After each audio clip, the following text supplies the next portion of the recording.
This episode has been sponsored by Connor Insurance and Auto Owners Insurance Company. Hi, this is Abby at Connor Insurance. There have been record amounts of rain all across the country this year. Most damage occurs when water backs up in your drains and basement fixtures. If you have a basement, you need to check the limit your policy provides for water backup. If you aren't sure how to check, just give me a call or visit us at connorins.com.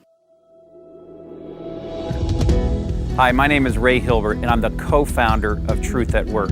And I am at Northview Church in Carmel, Indiana. Imagine the opportunity to gather with over 1,500 fellow Christ followers and hear from a world-class lineup of speakers. This annual conference, now in its 8th year, features some of the most amazing Christian business and marketplace leaders that we bring together to communicate best practices on living out your faith in the marketplace. If you're wrestling through these issues of the integration of your faith, work, and life, or if you simply want to find more meaning, purpose, and direction to your daily work and career, this is an event you don't want to miss. That's the Truth at Work Conference, Friday, November 8th. Check out the website, and we'll see you there. And now, the show that bridges the gap between faith and business. Welcome to Bottom Line Faith. On this week's show, Ray sits down with Brad Hewitt, former CEO of Thrivent Financial. When I get discouraged, when things don't go right, I keep going back to how big of a deal is this? Can I just create that attitude of gratitude that seems to transform circumstances and situations? If my attitude becomes one of gratefulness and joy, pretty soon those problems and those issues change and that next step becomes obvious. Hello, everyone. This is Ray Hilbert. I am your host here at Bottom Line Faith. And if you're a regular listener, welcome back to another edition of the program where we love to bridge the intersection of faith, leadership, and business in the marketplace. I get the incredible privilege of traveling the country and interviewing the most amazing Christ followers who are influencing the marketplace, business owners, CEOs, high-capacity, high-profile leaders. We learn their stories. We learn what they've been through, their victories, their failures, but most importantly, how their faith in Jesus shapes their life and leadership. I am in the beautiful Twin Cities of Minneapolis, St. Paul, in the great state of Minnesota, and I have the amazing privilege today to interview Brad Hewitt. We're going to learn all about Brad, but I don't like to introduce people by what they've been known for, so I'm just going to have to say this, but then we're going to get on to what he's doing now. But until recently, Brad was the CEO of Thrivent Financial here in the Twin Cities area, and he is soon to be the chair of Habitat for Humanity International. We're going to learn more about that ministry. We're going to learn more about other things that he's involved with here in the Minneapolis area. And we are going to hear an amazing man of God. Brad, welcome to Bottom Line Faith. Thank you. It's an honor to be with you and looking forward to a fun conversation. We're going to have a good time. And Brad, we had a chance to meet a few months ago. You spoke at our annual Truth at Work conference, and you have a real passion about sharing on financial generosity and stewardship, and I'd love to talk more about that. But give our audience just a little bit of your background, kind of your career history. We'll talk about your faith in a few moments, but help us understand kind of your business background. Sure. Well, first of all, I grew up right here in the Twin Cities in what would be, I would describe it as kind of the stereotypic 1950s, 60s family. My dad got back from World War II. Mom was working then. She stayed at home and regular churchgoer. And that was just a wonderful environment. And, I feel very blessed to have had that kind of time growing up. And active in my church from the beginning. And as I grew up, I always thought maybe I should go into the ministry, but I concluded at about when I was in high school that you'd actually need the gift of mercy to be a pastor. And I wasn't sure I had that gift. So I decided to go into business, which seemed like a better choice at that point. And I've been working on that mercy gift ever since. But that was kind of the path in life as I was thinking about what I was going to do. And went to college, got a degree in math and economics, and was recruited to be an actuary out of college. And I took the personality profile test, and basically there's flashing lights. It's like, don't be an actuary, don't be an actuary. But that's what I started off because that's what I had done, and got into the business world with a little technical background. I've had a wide variety. I really think of my career path as being one of the most eclectic. So I've been in big old businesses. I've been in startup companies. I went to work in the ministry I would call it an administrator in the church body. And then, as you said, ended up at Thrivent Financial, which was this wonderful blend of ministry and business. Yeah. And just recently retired as the CEO there. So I feel very blessed to have had lots of different experiences over my career. Yeah, and I want to touch base just on the most recent career stop there at Thrivent. So Thrivent Financial is the country's largest fraternal organization, Fortune 300 company and financial advisory services and products, right? That's correct. Just in terms of like number of employees or team members, whatever the right, what's the size and scope of Thrivent? Because I want to come. Yeah, I mean, we had, and some of it's independent contractors through the financial advisors and everything. But if you looked at the corporate offices, the financial advisors and their staff, it was between 5,000 and 6,000 people across the U.S. And as a fraternal benefits society, we were only in the U.S. So we had affiliate organizations in other countries, but each country really was separate in that stage. One of the things that I personally love about this program here at Bottom Line Faith is I get to ask questions. Not everybody gets the chance to sit down one-on-one with the CEO of a Fortune 300 firm. And maybe they would see them on television or in the news or something like that. But why don't you help us understand what is daily life like for someone in that role? Well, I get to ask that question a lot when people do want it, because they're kind of curious, what is it like to be the CEO? And my honest answer is once you become the CEO, you really don't have a job anymore, because your job is really to make sure that other people are doing their job. And it's really, really pouring yourself into other people and helping them succeed. And I see that a little bit in every role that you have. Whenever you're in a role where you have people working for you, that's partly your role. But usually then you're responsible for something too.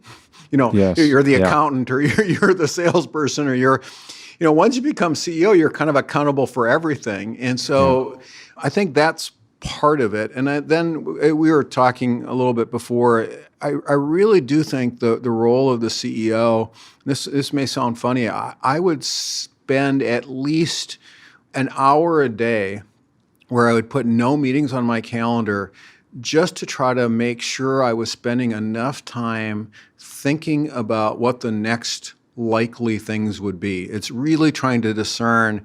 And I would literally take that time as a Sabbath time during my day to pray, to think about how in the world are we going to navigate this big company, because I always felt the responsibility of all 6,000 people were my responsibility to make the wise next step. And God tells us that He's a lamp to our feet. He doesn't give you the whole thing. You just have to see that lamp is what's that next step? Yes. And sometimes you have to wait for God to show you what that next step is. And then being able to think about if that next step is easy or hard, what is it going to take culturally or people-wise to take that next step? So it sounds like a funny answer, but that was really, I thought that was in some ways my most important time. That's fantastic. And so when you would have a major decision, walk us through how you make major decision, in that leadership, that kind of capacity, with that kind of stewardship, that kind of, not authority per se, but responsibility. What was that like? Yeah, well, first of all, I had a saying in my desk before I became CEO. It said, "In God we trust, everyone else bring data." So I really do think you start with what are the facts, and including the brutal facts. And Jim Collins uses that, you have to really work at the brutal facts. One of the things you quickly figure out as a CEO is no one's going to share you with the brutal facts with you unless you really dig and ask for it. In fact, I don't want to call it a conspiracy, but there's a human nature to hide the brutal facts. Yeah. So part of making a hard decision decision is really spending time understanding context. So that's the data and the context and really where are we? Then the second piece that I would always go to, and what's our purpose and mission? And that sounds really funny because you think, my gosh, well, everybody knows what the mission is. But almost always what I found when we were going to make a big decision, the mission, if you didn't bring up what our purpose and mission and whole piece was, that we would almost always take a step that may be close but not aligned with that. And so the Andy Stanley, mission leaks. Yes, right. It does. Right. And Absolutely. he's right on. And so get the brutal facts. What's the mission? And then honestly, what we would do is we would have meetings where we would debate options.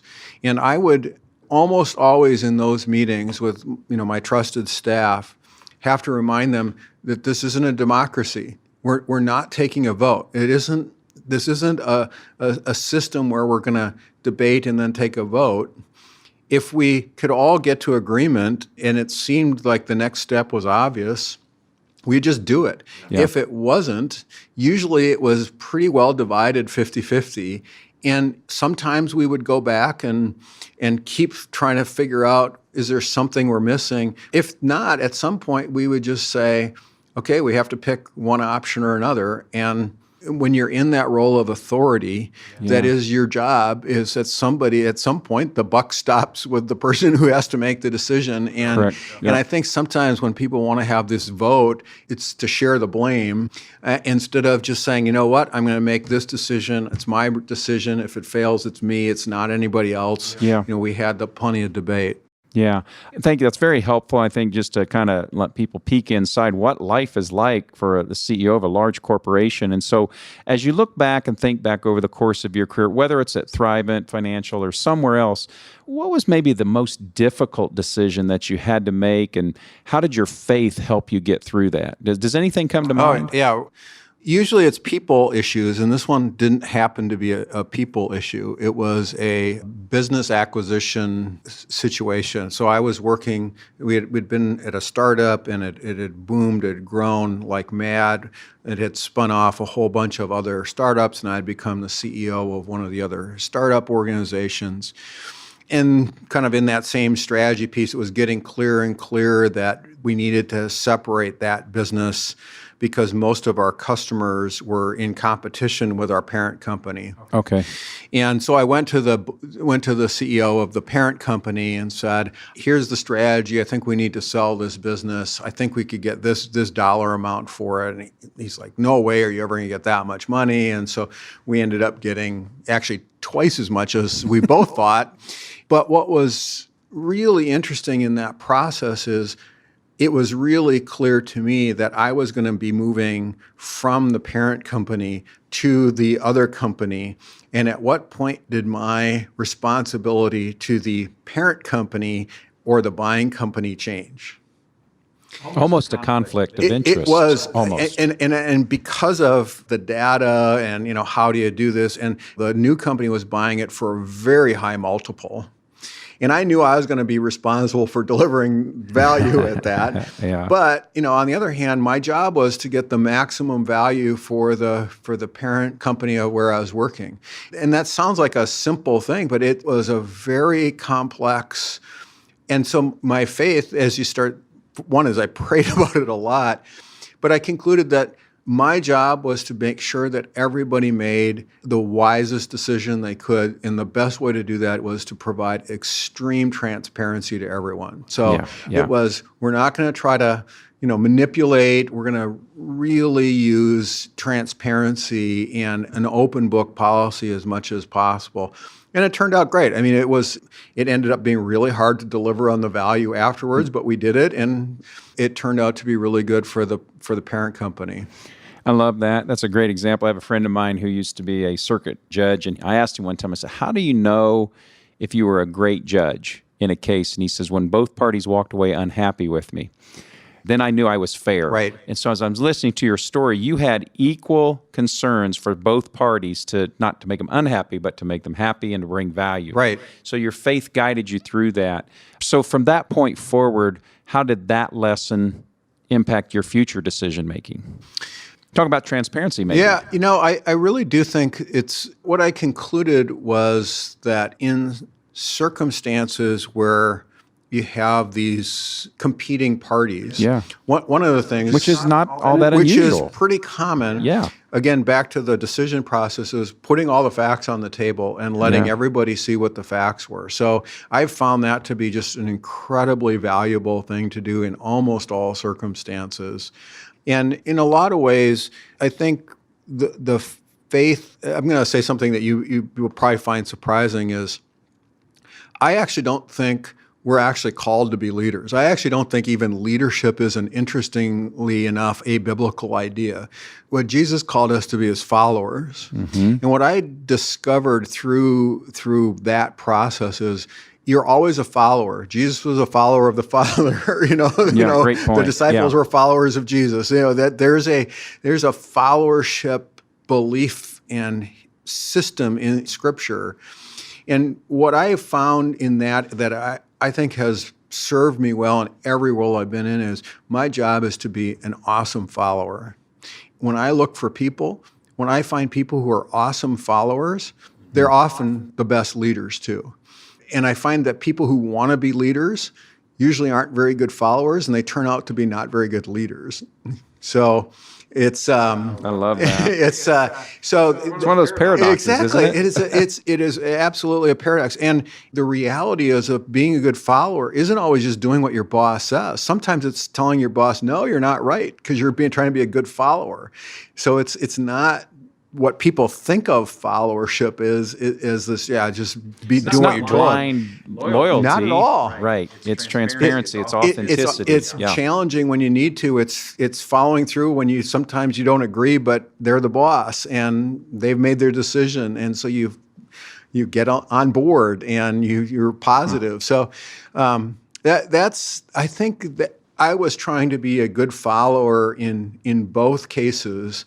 And I'd say that served me better than almost anything else I can think of. That's fantastic. Our mutual friend Russ Crossan talks a lot about this, from Ronald Blue Trust. He's got a lot about followership. Right. I love that. And I think that in today's world, we have so much about leadership.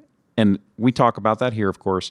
But it is followership that makes the difference. Well, and the reality is I've actually changed my language because obviously you need good leaders. Leadership's really important. It isn't the point that leadership isn't important, but what I observe is that I think we use leadership to mean a whole bunch of different things. So I've been using, how do I use authority in a godly way? Because oftentimes that's what we're actually talking about when we talk about authority. Or how do I use economics in a godly way as I think about paying? A lot of times if you're the boss, you're the one who's in charge of the economics, and talking about data and logic and all of that. A lot of times the leader is the person who's trying to create the logic system or the framework of things. And I think all of those ethical systems are really important. But at the end of the day, I don't think any of those are transformational as much as this idea of, what Jesus talked about being poured out, this sacrifice, this followership, this generosity that has to flow from the person who's in charge. Yeah, actually, as I'm listening, it triggers a question for me. Brad, a lot of our audience here at Bottom Line Faith, these are Christ followers, of course, but they're business owners, they're running businesses, leading departments and organizations. What tips or advice could you give or counsel could you give to train them or help them on how to help their folks be good followers? Right. It's interesting how little support systems there are for that. I mean, we try to gravitate people to... Well, we equate followership to negative, right. Like you're weak and you just can't do it. Right. So my answer is, one is read the New Testament, because it's Jesus and the followers, every story about the disciples, and they weren't exactly the best employees. That's a great start. Yeah, New Testament. Right, let's bring up the Bible here at Bottom Line Faith. Okay. But the other thing, quite honestly, like most things in life, modeling good followership is the best way to create good followers. And I think the second thing is calling out when somebody isn't being a good follower, when somebody's just a yes person. If you're not helping me find the brutal facts, you're not being a good follower, because what you're doing is you're creating a system where I could make a bad decision. And I can't afford to make many bad decisions in my business before bad things start to happen.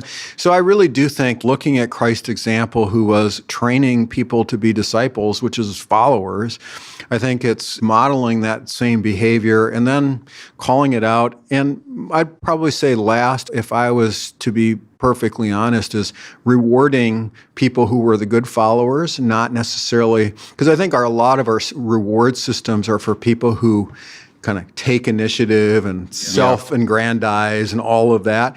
Those are usually not the best followers. And so that would be examine reward systems. And I don't mean money rewards as much as I mean acknowledgement and praise. And, right. So the three things to be a great follower: bring the real facts. Yeah. I mean, let's deal That's with right. facts. Bring them. You need them. Speak reality. Call things out. Be transparent and authentic in your communication, and then allow for the reward system and acknowledgement. That's right. Did I catch those? Yep, those are great. That's great. That's really good. I'm not sure in all the conversations I've had here at Bottom Line Faith we've talked much about that. So that's a great, unique twist or a unique focus on that. I appreciate that. So we've talked about your career. Right. We've talked about some of the lessons learned and things over the past and your role as a CEO. Let's talk about what's got you excited now. What's life look like for Brad now? Sure. Well, I don't really believe in the idea of retirement. I knew when I took the role as CEO at Thrivent, we had kind of a 7 to 10 year timeline because they want to promote from within. And the reality is the CEO is the biggest roadblock in any company, if you want to promote from within. So I kind of knew that intellectually, emotionally, it's a little harder when you get to that. But I do a lot of volunteer work. So what I decided to do after I retired as CEO is I decided to volunteer with one-on-one counseling with guys coming out of prison or drug treatment. Because, at some level as a CEO, you're dealing with big systems. And I just wanted to do something that was one-on-one with people and that's been just a real joy. In fact, with one of the guys I just got his he was 38 years old and just got his driver's license after 2 felonies and everything, and has turned his life around after he came to know the Lord. So I've been doing that, but I've also stayed on the Habitat for Humanity board, and as you said, I just got elected chair that will start at our next meeting, and I've been chair of something called the Itasca Project in the Twin Cities, which has gotten a lot of press as being the place where you can bring a whole community together to have honest conversation about how to make your region more competitive, better, and frankly thriving for all. And that's been a real joy. I think on the side of stewardship, because I spend a lot of time investing in stewardship and personal stewardship, I have a really good business idea that I'm tempted to start a business around. And so I met with a guy yesterday, and we started to kind of throw that idea out. But the other thing is just what's the holy discontent right now for me? And quite honestly, it's the business world, especially the Christian business world, as I was getting more and more engaged with that at Thrivent, has something that's bothering me. And it's this somewhat idea is we can do whatever we want and make as much money as we want as long as we tithe. And this whole idea of the economic system in the Old Testament being gleaning and tithing and jubilee and all the systems there, it seems to me that the business people are the ones who are going to have to keep capitalism healthy. And part of that is by making sure you pay people a fair wage. And I think the Christian community could lead that in a way that others can't for reasons that are biblical principles. But it's just one of those pieces where, so at Thrivent, we decided we would glean, and the way we would glean is even though we could pay people minimum wage, we would pay them a living wage, because that was just like not plowing to the edge of your field. and it gave people dignity in work and everything. And of course, what you find out is if you pay people well, they don't turn over. They're really happy. They feel really honored to work for you, blah, blah, blah. Yes, All the good things started to happen. So that's just one of those holy discontents that I haven't really done a lot about that right now. But that's kind of rummaging around somewhere in play. I'd like to go back because I don't want to gloss over the Itasca project that you spoke of. And so we're obviously living here in the United States, a very contentious times. Right. Political parties drawing their hard lines left, hard line right, and it just seems like nothing's getting done, at least things that could be getting done, other than pointing fingers and yelling and screaming at each other. But the Itasca project's something different, and I think there's some great lessons that we can take from this. So tell us a little bit more about that, what kinds of things it does here in the community, and what lessons can we learn from that approach? Sure. So Itasca is the lake that's the headwaters of the Mississippi. And so the idea, it was kind of a twofold reason for naming it, is a lot of the business community in the Twin Cities would go up there and they would kind of decide what things needed to be improved in the cities, and they would come back and use corporate resources to make the Twin Cities a better place. And that was the place where the original pledge of giving 5 or 10% of profits back to the community came from. That there's a whole series of things that have come out of it. It's been around for 20-ish plus years, more than that. It's actually probably been around for, at least the spirit of Itasca has been around for much longer than that. But the Itasca project is really creating, I would describe it as a roundtable where it's business-led, fact-based, but we deal with the problems of society that usually have long-term complex solutions that almost always require the government, business, and the not-for-profit social service sector to solve. So whether it's transportation or housing or park systems or living wages or retirement savings, which was one of the things that we worked on. And it tackles the bigger issues in a way that allows the business people, in essence, with fact base, to set the table, but invite everybody to the table. And because it has no political sides, it doesn't get politicized. We also don't lobby. It's interesting. We always get asked to lobby, and what we've said is we're going to provide the people and the resources to businesses, government, whoever, if they want the facts but we're not going to try to lobby positions. And so by kind of staying out of the lobbying business and really staying in what are the solutions that work. And then we were joking about it before. The interesting thing is it has no bylaws, it has no rules. If you don't volunteer, if somebody doesn't volunteer to do it, it doesn't get done. And that's how it stays prioritized and how things get done. Yeah. If only we could run a nation that way, right? Maybe even a company. Yeah, but I'm actually helping. There's a number of other cities now that have started. So Orange County is starting one. There's one in Western Michigan. There's a number of other cities and states that are trying to do something similar. And it really is a great way for, I would say, the community to rally and take personal responsibility for their own issues and not wait for somebody else to do it. Yeah, that's fantastic. As I'm sitting here, Brad, and we're having this conversation, I want to just throw out a perception. You tell me if I hit the bullseye or if I'm off. You said very early on you're headed down in career in actuary, right? And then you took these tests and you got these flashing red lights, said no. But actuary, it's all about data, right? But so many things that I've heard from you today is you're a fact-based leader. And so you took the essence of that, but you've applied it to problem solving. Right. Yeah, I think that's right. I think the reason it said don't be an actuary is because I'm never satisfied with the data. Yes. The data is there to do something with, to accomplish something, to make somebody's life better. There are people who love the research and just do the research. Yeah. And for me, the research is really important, but necessary but insufficient. It's a tool for something to be solved. To serve our community, serve our customers, serve somebody else in a better and better way. And I think that's probably why it flashed. Don't just be the researcher. Do something else. Do something with it. That's fantastic. Well, Brad, we're getting to the last kind of section. Our regular listeners know that I like to kind of end the conversations in, like, I just call it this kind of advice and insights category or column, if you will. So a couple questions that I'd like to ask. If you had a chance to sit down with a 20-year-old Brad Hewitt, how would you advise him? Honestly, I can't say that I've planned anything in my career. Honestly, what I would say is keep just following when the Lord leads you to do something different. Just keep doing what you've been doing, because that's been kind of my model. And I didn't have grand plans. I had no plan to be a CEO, and I've now been one 3 times.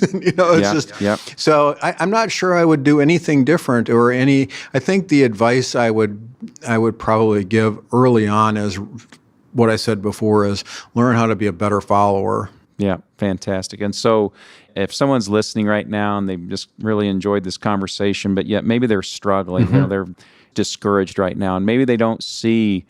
You talked about that light unto our feet, a lamp unto our path, that next step. They just are blinded right now, or they just can't see the next step. What word of encouragement would you have for that leader right now who's just like, I don't know what to do next? Well, one is pray, and oftentimes the Lord will reveal that next step. I mean, I think that whole idea of the lamp to your feet is such a wonderful, for me, it's been a wonderful reminder.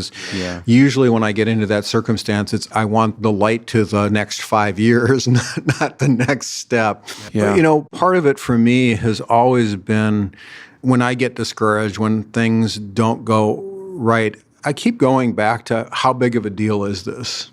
And can I just love and be in service to what I'm doing now and create that attitude of gratitude that seems to transform circumstances and situations. So almost always, if my attitude becomes one of gratefulness and joy, pretty soon those problems and those issues change, and that next step becomes obvious. But that's hard.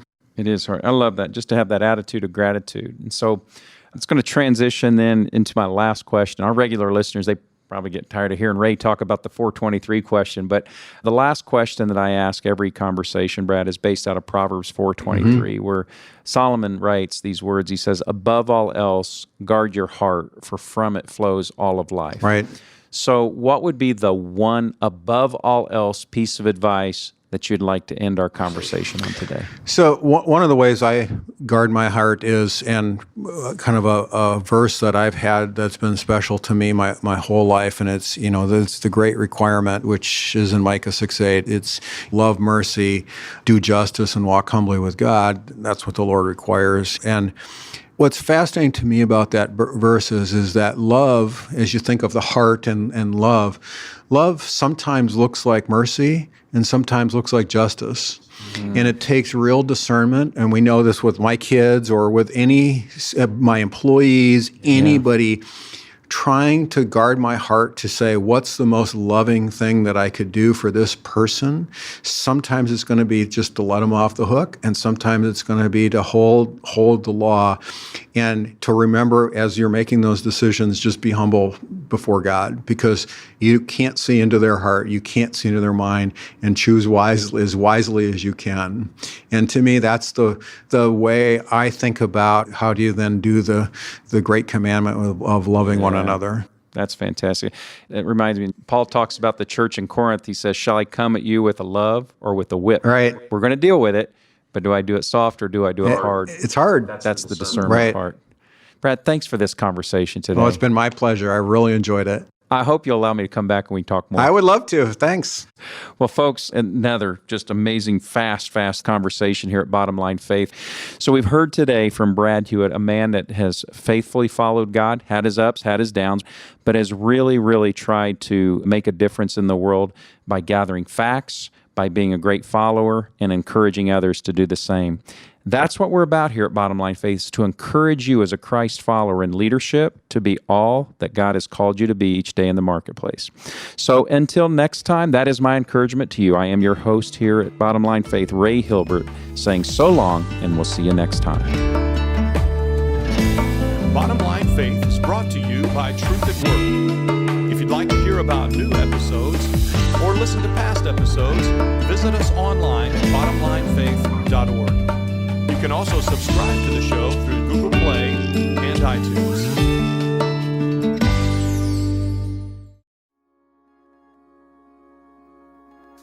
Shepherd has been serving the children of Indianapolis and helping families for 34 years. We work to break the cycle of poverty on the Near East Side of Indianapolis because we love the children in our neighborhood. We are privileged to watch our neighbors grow physically, emotionally, spiritually, and academically through the relationships we build every day. Partnered with Shepherd by donating $34 to celebrate 34 years. Visit shepherdcommunity.org/BLF to join us.